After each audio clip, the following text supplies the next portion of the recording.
Lovely people, how are you all doing?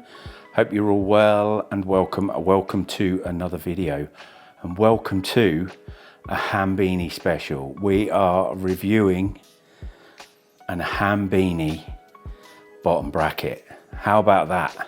I feel that I have ridden enough. Has it been creak free? See, has it been? Yeah, see how I'm just winding you up so you have to not skip? Well, anyway, so as some of you will know, I put a Hambini T47i, which is a T47 86.5 Trek Shimano bottom bracket on the Trek Emonda last year. How's it going? If you watch my videos, you'll know how it's going because I haven't been whining.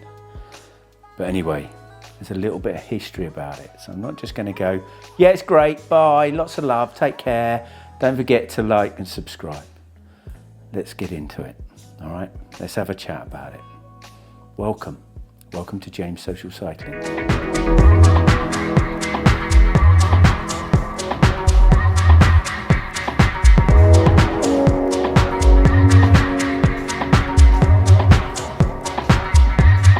Right, as usual, I haven't got a script. I should have. Reason being is that we need to be talking about a few things here. All right, we need to be getting some things right, okay? 3 things. I've had 3 bikes, and let's say the hashtag specialized pile of poo, which was the specialized Roubaix, it was a 2015 model, was the nice fluoro green, and that was with a press fit 30.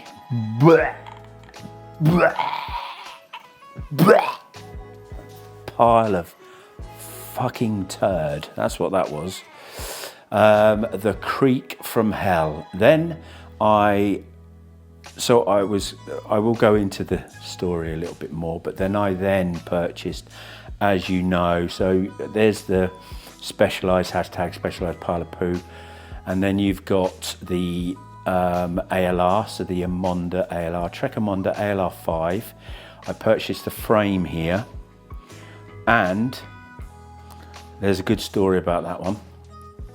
And then obviously I purchased the Trek Emonda, the SL5 last year, the carbon version. So for all those people that are like, yeah, well, you know, aluminium's the way to go. Well, here we go. Let's have a chat.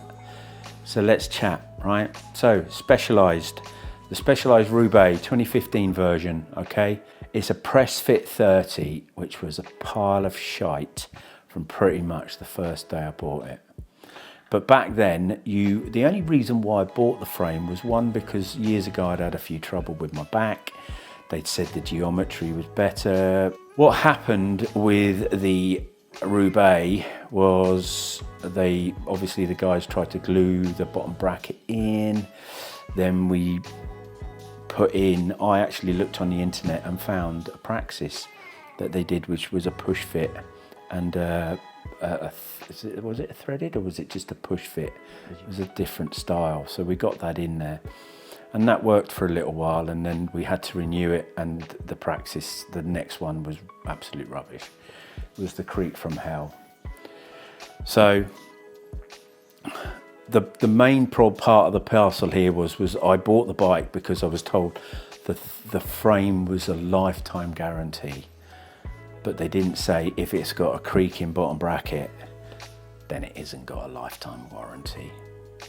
So this is why hashtag specialized pile of poo, because of that exact reason. The other bikes might be great, but I spent good money on that bike.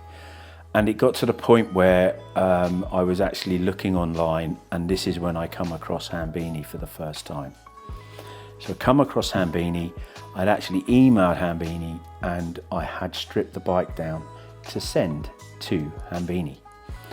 And I just couldn't do it. The bike had hurt me. It had destroyed my soul. I was just a weeping human being in a dark corner, rocking backwards and forwards. Because that bike is probably the most money I'd spent on a bike at the time. So Hambini was great on email. So it was my first experience, obviously, back in those days when he just effed and blind all over the internet, and some of you hated him and some of you liked him, and it is hard, but I could see that he knew what he was doing, he knew what he was talking about, and he was calling out the industry, and he's been calling out the industry for many years now. So I was like, you know, yeah, okay, you have to wear some ear defenders and say a few Hail Marys afterwards, but he knew what he was doing. So I didn't send him the bike in the end. I did strip it down and I didn't send it. I decided to look at buying a new frame. So this is when I went and bought the ALR frame. So I was going to take everything off of that, put everything on the ALR 5 frame, Trek purple flip. And the funny thing was I did actually go at that point and buy a Hambini bottom bracket for the Trek ALR. And I ended up having to send it back because at the time, what I didn't know was under the bottom bracket, there was a screw holding all the cable guides on, and the screw would have been too long. He took it back. And then all of you people that are like, aluminium all the time, no problems. I actually purchased a Wheels Manufacturing bottom bracket, and the first time it wouldn't go in. So I didn't give up on the frame. I returned the frame, and Sigma Sports took it back and they fitted the bottom bracket for me. And I was a little bit worried because I didn't want them to squeeze the bloody thing in, because then the back bearings wouldn't last too long. So, but there you go. I had the Wheels manufactured bottom bracket in there for a while, because when we tried to put the bottom bracket in the first time, the guy I was using his tools, he actually measured, and I can't remember what it was, but it was nearly 1/2 mil out in places on the left side. Is that the crank side? I can't remember. I think it's the non-drive side. So yeah, took the frame up to Isha, to Sigma, swapped it over, and they fitted it for me. So all went okay. So still had some problems with that bike initially, but again, no problems. I did change the bearings and put some enduro bearings in there, and it wasn't very good. So we took the Wheels manufacturer out and we actually put a standard Shimano press fit in there, and that worked fine, to be honest with you. So all was fair and good, but we then get to the Trek Emonda SL5, purchased from the LBS. Okay, another LBS purchase. So it comes with a Praxis T47, and it basically creaked from day one. A lot of you won't know that it creaked from day one. Yeah.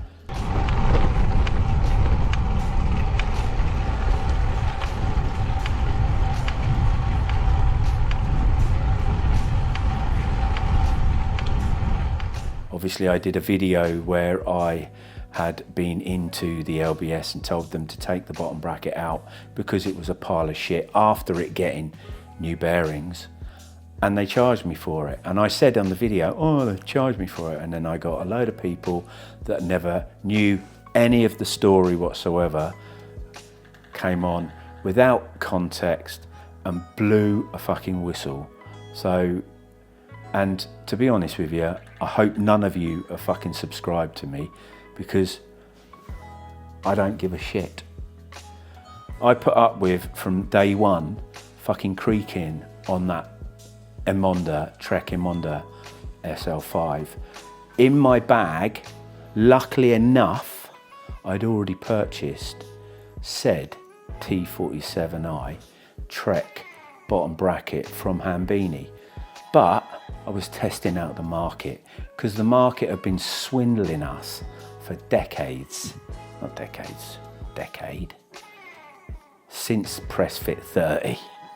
and the Trek 90 bottom bracket or whatever it was. Basically, I'd already purchased it, but I was fine, sent the bike back. They said that it hadn't been fitted properly from factory. Do you believe them? Don't know.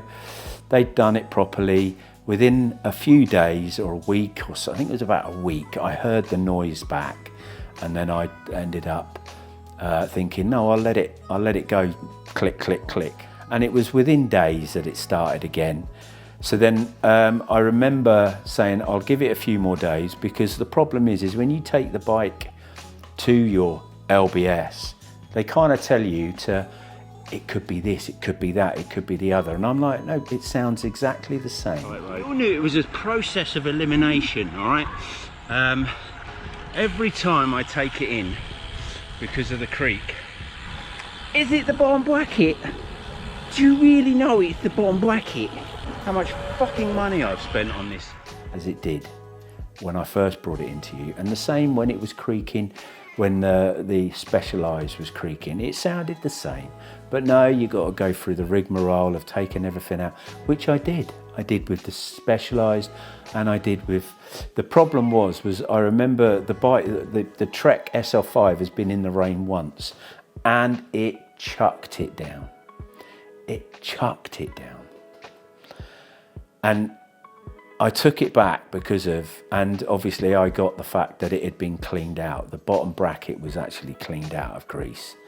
So I'm like, well, it rained and I got caught in it, and it was horrendous. So they had a get out of jail free. So they then fixed it all back up for me. I went out on it, and a couple of rides in, I'm thinking, this is not the bike that I rode a few days ago. You know, it wasn't the quick, light, nimble bike that was doing really well for me. And this happened. There had been a problem with the Praxis, the bearings making a noise. Quite frankly, I've been out on the bike, excuse the hair, I've been out on the bike a couple of times. Jockey wheels were squeaking, so this is why I'm here now. But when I was turning the crank, it just felt stiff. So as you can kind of see, I've just disconnected the chain. I'll be able to get into the jockey wheels. But curiosity, I just wanted to test something out, and it was pretty good that I did, because look,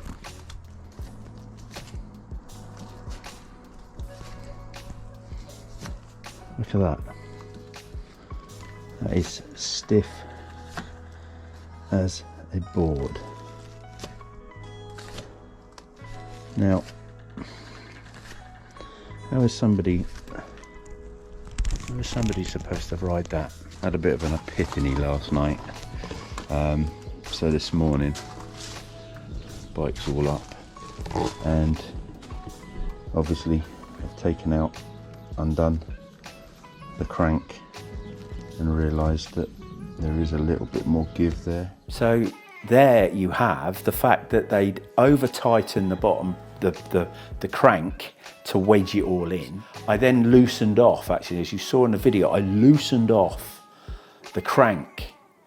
I loosened the crank to give it some space. I went out on the bike and it felt lovely again, but it started creaking straight away. And then that's where some of you saw the video that Hambini happily shared to all of his viewers, and then you all come back with your fucking Gatling guns and your little pen knives coming to chiv me up. Chiv him up. Entitled fucking YouTuber. You hadn't heard the fucking story. The story basically was all of that. So, and even had somebody comment going, oh, Hambini bottom bracket, it's like 10% the cost of your bike. Don't give a fuck. If you go back, I spent nearly the same money on a bike that wasn't even 1,600 quid. No creaking, heaven. Anyway, so I did. So I took the bike back down, I took the frame only, took it down there, told them to take the bottom bracket off, because I wasn't going to pay for a Praxis tool only because I was going to use it once, because I'm never going to use a Praxis ever again. They took it off. and they fucking charged me. They gave me the money back in the end because I complained to them. In fact, I complained to them about a lot of things. Anyway, I was nice enough not to name them on YouTube, but I know people that have had problems, but the guys down there are knowledgeable and really nice, so it's a pity.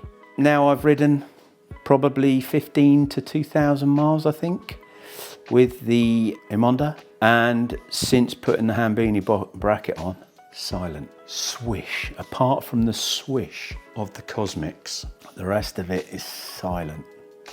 Absolutely beautiful. Money well spent. I bought the tool as well, so they offer the tool. What you've got to remember is obviously when you're going through, if I show you some pickies of the actual bottom bracket itself. So actually I'll show you the tool first. So you got the tool, is extra. It's a 12-pin tool. Now you see if you look at the drawing here, or the CAD drawing, you've got the bottom bracket, the T47 is the one on the bottom. 2 mil of engagement. It was a pain in the arse, because if you look at the tool itself, the tool actually has, I think it's a 3/4 fitting, so you can put it onto a torque wrench and you could slip and damage the frame, which is easy to do. And there it shows inside. And what is really nice about this is, as you can see in this picture here, you can see that you have the shell of the bottom bracket, and then you've got the bearings, and then you've got the sleeve that's over the bearings, which the spindle of your crank rests on that instead of resting on the bearings. So your bearings aren't touching the spindle, the crank shaft. It's not touching the shaft. Apart from Hambini being very, very helpful, and very knowledgeable, calling out the industry for the fucktard that they are. And I've always said, if you've watched any of my other videos, I've always said the LBSs are complicit to all this as well, because they'll tell you they can't find anything wrong with it. They tell you that it must be something else creaking on the bike. Every time I've had creaks, every time I've gone into the LBS, they've told me it could be this, it could be that. Every time it's been the bottom bracket. And now we've got people like Mapdeck that are calling them out as well. A proper mechanic, a bike mechanic, showing people how it should be done, showing people how they can fix the problems. I've probably got one problem at the moment on the SL5, and that's the front brake. I haven't taken the caliper off to double check underneath, as in the paint, because every now and then I have to just undo it and realign it, because it does start to rub. Hasn't rubbed this week, which has been good, but I know it will do. Check out Hambini's website. He's very good. If you go on and say sometimes that they're out of stock, as you can see here at the moment. No, you can't see here at the moment. Yes, you can see here at the moment. No, you can't see there either. You can go on his website and you can actually send them, click on there and go onto a waiting list. And sometimes that probably just gives him a kick up the backside to go and make some, or he's got them in the back and he puts them on the website. So it's entirely up to you. But you can go on there, say you're interested in the item, and then he'll let you know. He'll let you know when it's back in stock. You'll have to go on and buy it as quick as possible, but he will let you know. All right, there you go, that's it. I've babbled on for 20 fucking minutes. But at the end of the day, there was a story behind why I purchased the Hambini bottom bracket, because I trusted the guy and it worked. Where you've got manufacturers that build these things on a daily basis and they're a pile of shite, and you've got bike manufacturers that are building their bikes and they're a pile of shite and all. You've got people like Mapdeck and people like Hambini that are actually doing something about it, offering a service which you have to pay for, but then they don't ship their product from Taiwan. They make it locally. They fix things locally. They buy the tools that do the job, and they make the products. If your bottom bracket's creaking, sort yourself out, go and purchase one from Hambini. It'll do the job. All right, there you go, that's it. My Hambini T47i Trek Shimano bottom bracket review. Gets the thumbs up from me. Thanks Hambini. Don't forget, give us a sub, like the video, questions down below, comments down below, and I'll see you all on the road very soon.